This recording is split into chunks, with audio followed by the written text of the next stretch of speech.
पूजा घर में रखा लोटा पैसों को राख बना देता है। भूल कर भी यह गलतियां ना करें।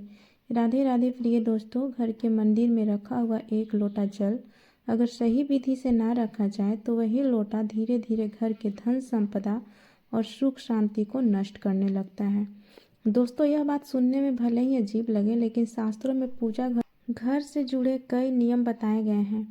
कई लोग अनजाने में ऐसी गलतियां कर देते हैं जिनका परिणाम उन्हें बाद में भुगतना पड़ता है, जिसके परिणाम स्वरूप घर में अचानक धन हानि, बिना कारण झगड़े, बीमारी, मानसिक तनाव या फिर मेहनत के बावजूद सफलता ना मिलना। इन सब के पीछे कई बार पूजा घर की छोटी छोटी गलतियां जिम्मेदार होती हैं। दोस्तों, आज की इस वीडियो में हम आपको बताएंगे कि पूजा मंदिर में रखा हुआ लोटा जल इतना महत्वपूर्ण क्यों होता है, साथ ही लोटा किस धातु का होना चाहिए और किस तरीके से उसका करना चाहिए ताकि यह आपके घर के लिए वरदान बने, अभिशाप नहीं। दोस्तों, बहुत से लोग पीतल का लोटा रखते हैं, कुछ तांबे का, कुछ स्टील का, लेकिन क्या हर धातु समान फल देती है और क्या हर घर में एक ही नियम लागू होता है? इन्हीं सवालों के जवाब आज हम विस्तार से जानेंगे। लेकिन उससे पहले यदि आपको यह जानकारी उचित लगे तो वीडियो को लाइक करें, चैनल को सब्सक्राइब करें और कमेंट बॉक्स में ओम नमः शिवाय जरूर लिखें। दोस्तों, कई बार लोग यह भी कहते हैं कि हम पूजा तो रोज करते हैं लेकिन फिर भी घर में परेशानियां क्यों हैं? तो इन्हीं सभी सवालों को हम जानेंगे। इसी के साथ दोस्तों, पूजा घर में मंदिर में रखा हुआ दीपक भी बहुत महत्वपूर्ण होता है। आप में से बहुत से लोग यह सोचते होंगे कि दीपक तो बस जलाना होता है, चाहे वह तांबे का हो, पीतल का हो या फिर स्टील का, लोहे का, कांच का या मिट्टी का। लेकिन दोस्तों, गलत दीपक का चयन भी घर में बड़ी परेशानी को जन्म दे सकता है। और सिर्फ दीपक ही नहीं, दीपक की बाती का चुनाव भी उतना ही महत्वपूर्ण है। क्या कच्चा कलावा सही है या रुई या फिर सूती धागा? अगर आपने इसमें गलती कर दी तो शास्त्रों के अनुसार पितृ दोष, गृह दोष, काल सर्प दोष और यहाँ तक कि आर्थिक तंगी भी घर में प्रवेश कर सकती है। अब दोस्तों, यह बातें सुनने में कठोर लग सकती हैं, लेकिन यह जानकारी किसी को डराने के लिए नहीं है। यह जानकारी आपको सचेत करने के लिए है ताकि आप अनजाने में कोई ऐसी गलती ना करें जिसका परिणाम बाद में आपको पछतावे के रूप में भुगतना पड़े। तो संपूर्ण जानकारी के लिए बने रहिए वीडियो के अंत तक। अब दोस्तों, बहुत से लोग एक और सवाल पूछते हैं कि मुख्य द्वार पर जल छिड़कने का सही समय और सही तरीका क्या है? क्या यह स्नान के बाद करना चाहिए या बिना स्नान के भी किया जा सकता है? क्या झाड़ू लगाने से पहले जल छिड़कना चाहिए या नहीं? इसी के साथ दोस्तों, माताओं बहनों, एक महत्वपूर्ण सवाल रहता है कि क्या पीरियड्स के दौरान मुख्य द्वार पर जल छिड़का जा सकता है या नहीं? क्या उस समय दीपदान करना उचित होता है या नहीं? साथ ही यह भी जानना जरूरी है कि जब हम मुख्य द्वार पर जल छिड़कते हैं तो जल अंदर की तरफ छिड़कना चाहिए, बाहर की तरफ? और जो लोग फ्लैट या किराए के घर में रहते हैं जहाँ कोई अलग आंगन या चौखट नहीं होती, उनके लिए यह नियम कैसे लागू होंगे? तो दोस्तों, सबसे पहले समझते हैं कि मुख्य द्वार पर जल छिड़कने का सही समय और सही विधि क्या होती है। अगर आप मुख्य द्वार पर जल चढ़ाते हैं तो आपको यह बात ध्यान में रखनी होगी कि यह जल रात में सोने से पहले ही तैयार कर लिया जाए। सोने से पहले आप एक पात्र लें, चाहे वह तांबे का हो, पीतल का हो, स्टील का हो या चांदी का। आपको किसी भी धातु का एक पात्र लेना है और अगर आपके पास गंगा जल उपलब्ध है तो उसमें गंगा जल की कुछ बूंदें डालें और फिर शुद्ध जल से उस पात्र को भर दें। दोस्तों, अगर गंगा जल नहीं है तो केवल शुद्ध जल भी पर्याप्त होता है। इस जल को रात में अपने घर की रसोई में रख दें। रसोई इसलिए क्योंकि रसोई को घर की लक्ष्मी का स्थान माना गया है। यहीं से अन्न निकलता है और यहीं से जीवन चलता है। अब दोस्तों, सुबह उठने के बाद सबसे पहले काम यही होना चाहिए कि आप उस जल को लेकर अपने घर के मुख्य द्वार पर आ जाएं। जो जल सुबह सबसे पहले मुख्य द्वार पर छिड़का जाता है वह केवल पानी नहीं होता है, वह आपके घर की नकारात्मक ऊर्जा को बाहर करने का माध्यम बन जाता है। ऐसा माना जाता है कि सुबह सुबह माता लक्ष्मी हर घर के द्वार पर आती है। जिन घरों के द्वार साफ होते हैं, जहां जल का छिड़काव किया गया होता है, वहां माता लक्ष्मी प्रसन्न होकर प्रवेश करती हैं। इसलिए दोस्तों जल छिड़कते समय अपने मन में माता लक्ष्मी का ध्यान करें और कहें, हे माँ लक्ष्मी, आप मेरे घर में प्रवेश करें, मैं आपका स्वागत करती हूँ। इसके साथ साथ अपने पितरों का भी स्मरण करें, क्योंकि शास्त्रों के घर की दहलीज को पितरों का स्थान माना गया है शास्त्र में। जब आप दहलीज पर जल छिड़कते हैं तो पितृ प्रसन्न होते हैं और अपना आशीर्वाद देते हैं। दोस्तों यहाँ एक बहुत ज़रूरी बात समझ लीजिए, इसके लिए स्नान करना अनिवार्य नहीं है। आप सुबह उठते ही बिना स्नान किए भी यह उपाय कर सकते हैं, क्योंकि यह एक सेवा है, कोई औपचारिक पूजा नहीं। तो दोस्तों आपको प्रतिदिन सुबह उठकर शांत मन से श्रद्धा के साथ यह कार्य करना चाहिए।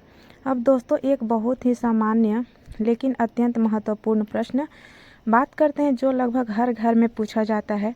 बहुत से लोग सुबह उठते ही सबसे पहले झाड़ू लगा लेते हैं और उसके बाद जल का छिड़काव करते हैं, जबकि कुछ लोग पहले जल छिड़कते हैं और फिर झाड़ू लगाते हैं।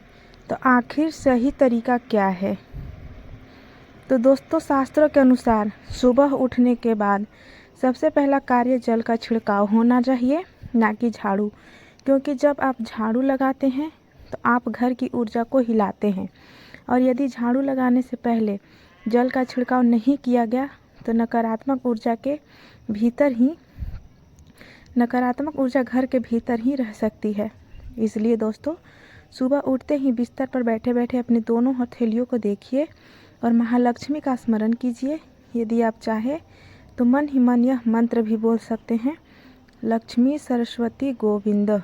इसके बाद दोनों हाथ जोड़कर ईश्वर को प्रणाम करें, फिर धरती माता को स्पर्श करके क्षमा याचना करें और धीरे धीरे से अपना दाहिना पैर भूमि पर रखें। अब दोस्तों बिना किसी देरी के रसोई में वहाँ पहले से रखा हुआ जल ले और सीधे अपने घर के मुख्य द्वार पर जाएं। मुख्य द्वार खोलकर जल का छिड़काव श्रद्धा और विश्वास के साथ करें। फिर इसके बाद ही आप घर के भीतर आकर झाड़ू लगाएं, सफाई करें, स्नान करें और फिर अपनी दिनचर्या प्रारंभ करें। अब भक्त कई लोग यह भी पूछते हैं कि क्या जल छिड़कने के बाद मुख्य द्वार को धोया जा सकता है? तो इसका उत्तर है हाँ। आप पहले विशेष जल का छिड़काव करें, उसके बाद सामान्य जल से मुख्य द्वार की सफाई कर सकते हैं। इसमें कोई दोष नहीं लगता है। अब एक और बहुत आम सवाल आता है, खासतौर पर उन लोगों से जो फ्लैट में रहते हैं या किराए के कमरे में रहते हैं। उनका सवाल रहता है कि हमारे यहाँ तो कोई आंगन नहीं है, ना कोई चौखट स्पष्ट दिखती है, तो हम जल छिड़काव का दीपदान कहाँ करें? तो दोस्तों इसका उत्तर बहुत सरल है।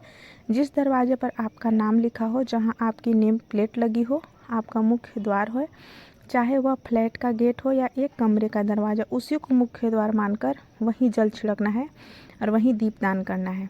इसी के साथ दोस्तों माताओं बहनों का विशेष सवाल रहता है कि पीरियड्स के दौरान जल छिड़काव और दीपदान किया जा सकता है या नहीं, क्योंकि बहुत सी माताएं बहनें इस बात को लेकर मन में संशय रखती हैं। कुछ लोग डर के कारण सब कुछ बंद कर देते हैं, तो कुछ लोग बिना जाने सब कुछ बंद कर देते हैं। लेकिन दोस्तों शास्त्रों के अनुसार मुख्य द्वार पर जल छिड़कने में कोई अशुद्धि नहीं लगती। आप पीरियड्स के दौरान भी मुख्य द्वार पर जल छिड़क सकती हैं, इसमें कोई दोष नहीं है। लेकिन दीपदान और पूजा कर्मकांड की श्रेणी में आते हैं। कर्मकांड के लिए शारीरिक शुद्धता आवश्यक मानी गई है, इसलिए पीरियड्स के दौरान दीपदान ना करें। पूजा सामग्री को ना छुएं। पीरियड्स समाप्त होने के बाद स्नान करके दीपदान प्रारंभ करें। अब दोस्तों बात करते हैं पूजा घर मंदिर में रखे जाने वाले लोटे जल की, क्योंकि कई लोग कहते हैं कि लोटा रखने से क्या होता है, या फिर हम तो भगवान को सिर्फ फूल और अगरबत्ती चढ़ाते हैं। लेकिन दोस्तों शास्त्र कहते हैं कि मंदिर में रखा हुआ जल केवल पानी नहीं होता, वह एक ऊर्जा पात्र बन जाता है। जब आप पूजा करते हैं, मंत्र जपते हैं, भगवान से प्रार्थना करते हैं, तो उन सब की ऊर्जा उस जल में समाहित हो जाती है। कहा गया है कि सुबह पूजा के समय 1 लोटा जल मंदिर में अवश्य रखना चाहिए और साथ में दीपक भी जलाना चाहिए। यह जल और अग्नि का संतुलन है। जल शांति का प्रतीक है और अग्नि शक्ति का। पूजा समाप्त होने के बाद इस जल को फेंकना नहीं चाहिए। जल शांति का प्रतीक है और अग्नि शक्ति का। पूजा समाप्त होने के बाद इस जल को फेंकना नहीं चाहिए। अगली सुबह जब आप पूजा करने जाएं तो सबसे पहले इसी जल का उपयोग करें। आप इस जल का पूरे घर में छिड़काव कर सकते हैं। यह जल घर को शुद्ध करता है और नकारात्मक ऊर्जा को बाहर निकालता है। कई बार देखा गया जहां दवाइयां असर नहीं करती वहां यह अभिमंत्रित जल चमत्कार कर देता है। यदि कोई बीमार है तो दवा के साथ साथ उसे यह जल थोड़ी मात्रा में दिया जाए तो दवाइयाँ जल्दी असर दिखाने लगती है। अगर घर में कलह, झगड़े और मानसिक तनाव है तो परिवार के सभी सदस्य इस जल को थोड़ा थोड़ा पी सकते हैं। धीरे धीरे विचारों में शांति आने लगती है। व्यापार करने वाले लोग अपनी दुकान या ऑफिस में इस जल का छिड़काव करें तो बाधाएं दूर होने लगती हैं। दोस्तों, कई लोग पूछते हैं अगर मंदिर में रखा जल खुला रहने से उसमें कीड़े पड़ जाएं तो क्या करें। तो दोस्तों, आप अपनी पूजा के बाद उस जल को किसी प्लेट या कटोरी से ढक सकते हैं। अगली सुबह वह जल बिल्कुल शुद्ध रहेगा। बस ध्यान रखें कि मंदिर में रखा जल कभी भी तुलसी में ना चढ़ाएं, क्योंकि वह जल सभी देवी देवताओं को द्वारा ग्रहण किया जाता है। मान लीजिए यदि आपके घर में लड्डू गोपाल या राधा कृष्ण हैं और आपने विशेष रूप से उनके लिए जल अर्पित किया है तो अगली जल तुलसी में चढ़ाया जा सकता है। इसी के साथ भक्तों, जो लोग मंदिर में नियमित रूप से 1 लोटा जल नहीं रखते उनके घर में धीरे धीरे अकाल, आर्थिक तंगी और मानसिक परेशानी आने लगती है। ऐसा शास्त्रों में कहा गया है। तो दोस्तों, आप प्रतिदिन अपने पूजा मंदिर में 1 लोटा जल अवश्य भरकर रख दें। अब दोस्तों, हम बात करते हैं घर के अंदर और बाहर दीपक जलाने के अनमोल लाभों की। शायद आपने यह सुना होगा कि पूजा में दीपक जलाना सिर्फ एक है, लेकिन हिंदू धर्म में दीपक जलाना केवल पूजा का हिस्सा नहीं बल्कि यह सकारात्मक ऊर्जा का केंद्र भी बनता है। घर में दीपक जलाने से अंधकार दूर होता है, लेकिन ध्यान दीजिए यह केवल शारीरिक अंधकार नहीं बल्कि मनोवैज्ञानिक और आध्यात्मिक अंधकार भी दूर करता है। जहाँ दीपक जलता है वहीं सकारात्मक ऊर्जा का वास होता है, और जहाँ सकारात्मक ऊर्जा होती है वहाँ भगवान का वास भी होता है। दोस्तों, शास्त्रों में स्पष्ट कहा गया है कि घर के बाहर जलाने से 5 बड़े लाभ होते हैं। पहला, अंधकार दूर होता है। जैसा कि मैंने कहा, यह केवल घर की 4 दीवारी में रोशनी नहीं फैलाता बल्कि मन और विचारों में भी प्रकाश भरता है। जहाँ दीपक जलता है वहाँ नकारात्मक ऊर्जा प्रवेश नहीं कर सकती। उस घर में शांति, स्वास्थ्य और समृद्धि अपने आप बढ़ती है। दूसरा लाभ, यदि आप शुद्ध देसी घी या सरसों के तेल का दीपक जलाते हैं तो उसका धुआं वातावरण में फैलाता है। यह धुआं हानिकारक कणों को नष्ट करता है और घर के माहौल को शुद्ध बनाता है। तीसरा लाभ, सुख और समृद्धि का वास। दोस्तों, जिन घरों में दीपक जलाया जाता है वहाँ माता लक्ष्मी की कृपा बनी रहती है। दीपक को पूरब दिशा में रखने से व्यक्ति दीर्घायु होता है। उत्तर दिशा में रखने से धन और संपदा बढ़ती है। इसलिए दीपक जलाना केवल पूजा का एक तरीका नहीं बल्कि जीवन को प्रकाश की ओर ले जाने वाला मार्ग भी है। लाभ, स्वास्थ्य घर में। चौथा लाभ, स्वास्थ्य घर में दीपक जलाने से बीमारियों का प्रवेश कम होता है। विशेषकर यदि दीपक के साथ एक लौंग भी जला दी जाए तो इसका प्रभाव दोगुना हो जाता है। यह त्वचा संबंधी बीमारियों और सांस संबंधी परेशानियों को दूर करने में सहायक होता है। और 5वां लाभ, शुभ शक्तियों का आकर्षण। जो घर सुबह शाम दीपक जलता है वहाँ कभी अंधकार नहीं रहता। जलता हुआ दीपक शुभ शक्तियों को चुंबक की तरफ आकर्षित करता है। वह घर के लिए अत्यंत लाभकारी सिद्ध होता है। अब दोस्तों, हम बात करते हैं दीपक के प्रकार और चयन की। कई लोग सोचते हैं कि कोई भी दीपक जलेगा, लोहे का, स्टील का, तांबे का या पीतल का, लेकिन शास्त्रों के अनुसार सही दीपक का चुनाव न करने से घर में शनि, राहु या मंगल की असंतुष्टि हो सकती है। स्टील के दीपक से पूजा करने पर शनि नाराज होते हैं। लोहे का दीपक दरिद्रता और कठिनाइयों को आमंत्रित कर सकता है। कांच के दीपक भी घर में राहु केतु के प्रभाव को बढ़ाते हैं। इसलिए कभी भी गलती से भी स्टील, लोहे, कांच के दीपक का उपयोग ना करें। अब दोस्तों, सबसे शुभ जो दीपक है वह तांबे, पीतल और मिट्टी के दीपक होते हैं। यह घर में सुख, समृद्धि और शांति बनाए रखता है। और दीपक की बाती के लिए कच्चा कलावा या सूती रुई का उपयोग सर्वोत्तम है। गलत बत्ती के कारण घर में गरीबी और परेशानियां बढ़ सकती है।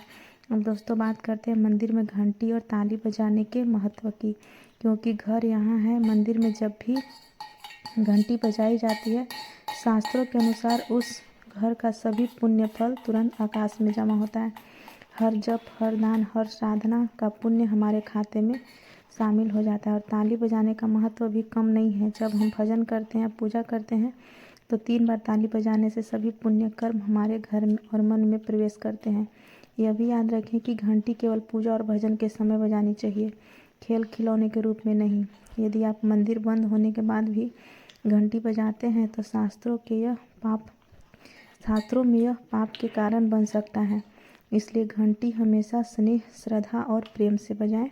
सही समय भी महत्वपूर्ण है। सुबह 4 बजे से लेकर 11 बजे तक और शाम 6 बजे से रात 11 बजे तक घंटी बजाना शुभ माना जाता है। रात 12 बजे के बाद देवता विश्राम में होते हैं, तो उस समय घंटी बजाना अशुभ और पापकारी माना जाता है। तो भक्तों, यदि आपको यह जानकारी उचित लगी हो तो वीडियो को लाइक ज़रूर करें और चैनल को सब्सक्राइब करके कमेंट में यह ज़रूर बताएं कि आप यह वीडियो कहाँ से देख रहे हैं। धन्यवाद।